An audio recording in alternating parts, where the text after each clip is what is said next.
ভারত চাইলেই শেখ হাসিনাকে ফেরত আনা সম্ভব। এর বাইরে বাংলাদেশের কিছু করার নেই বলে মন্তব্য করেছেন পররাষ্ট্র উপদেষ্টা।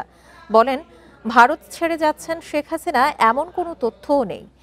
দুপুরে পররাষ্ট্র মন্ত্রণালয়ে এসব কথা বলেন তৌহিদ হোসেন। তিনি আরও বলেন, জাতিসংঘ সুপারিশ করলেও র্যাব ও ডিজিএফআই বিলুপ্ত করার সুযোগ নেই। শেখ হাসিনা কি দিল্লি ছেড়ে বেলারুশ বা অন্য কোনো দেশে যাচ্ছেন?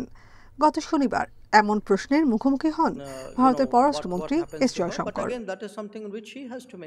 ভারতে পুতিনের সফরের পর এ প্রশ্ন আরো জোরালো হয়েছে। পররাষ্ট্র উপদেষ্টা তৌহিদ হোসেন বলেন, এ নিয়ে আনুষ্ঠানিক কোনো তথ্য নেই। এছাড়া শেখ হাসিনাকে ফিরিয়ে দেওয়ার বিষয়টিও নির্ভর করছে দিল্লির ওপর। ভারতকে রাজি হতে হবে অথবা চাইতে হবে তাকে ফেরত দিতে হবে। রাজি না হলে আসলে তো করার কিছু, আমরা রাজি করানোর চেষ্টা চালিয়ে যেতে পারবো, এইটুকুই, এর চেয়ে বেশি কিছু করতে পারবো। এটাও তো আমার কিছু করার নেই, বা বাংলাদেশেরও খুব বেশি কিছু করার নেই। আমরা তো চাই যে উনি ফেরত আসুন। না, আমি ওরকম কিছু জানি, তবে শুনেছি আপনারা যেরকম শুনেছেন। মানবাধিকার লঙ্ঘনের অভিযোগে 2021 সালে বাহিনী সহ র্যাবের 7 সদস্যের ওপর নিষেধাজ্ঞা দেয় যুক্তরাষ্ট্র। জুলাই অভ্যুত্থানের গণহত্যার পর র্যাব বিলুপ্ত ও ডিজিএফের ক্ষমতা কমানোর সুপারিশ করে জাতিসংঘ।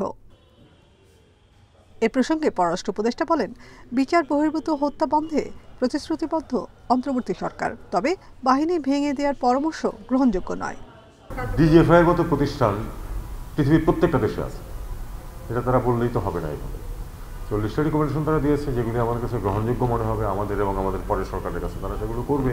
সবই যে করা যাবে এমন কোনো কথা না। র্যাবের তো কথাই কি, র্যাব, আমি তো বললাম যে র্যাবের কার্যকলাপে বিপুল পরিবর্তন হয়েছে। তারা যদি সংশোধিত পর্যায়ে কাজ করতে থাকে যেটা দেশের সাথে, তাহলে তো আমার প্রতিষ্ঠান নষ্ট করার কোনো প্রয়োজন নেই। এদিকে যুক্তরাষ্ট্রের দক্ষিণ ও মধ্য এশিয়া বিষয়ক নতুন সহকারী পররাষ্ট্রমন্ত্রী এস পল কাপুর আগামী সপ্তাহে ঢাকায় আসছেন। ছোটখাটো সফর, এটা যখন হবে আপনাদেরকে জানানো হবে। এটা নাফিজা দোবলা, ইন্ডিপেন্ডেন্ট নিউজ, ঢাকা।